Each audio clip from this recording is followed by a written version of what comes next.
Let's draw the resonating structure of this molecule. So first thing first, we need to convert this bond line form of this molecule into its condensed form.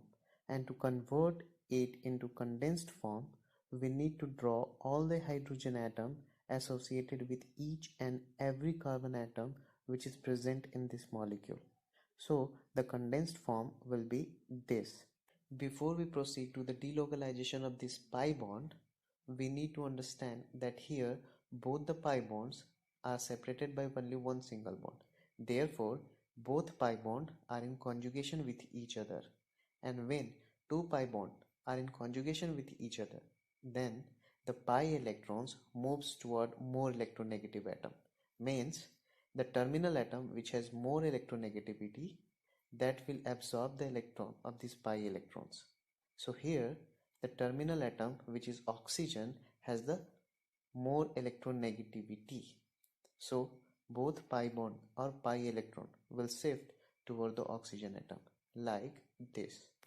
Now after shifting this pi electron, we will be left with this molecule. Now assign the formal charge which is as follows.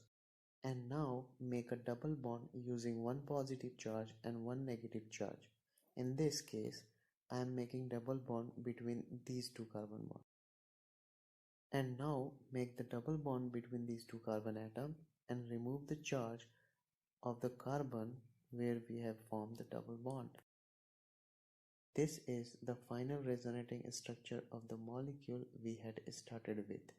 This is how resonating structure is formed.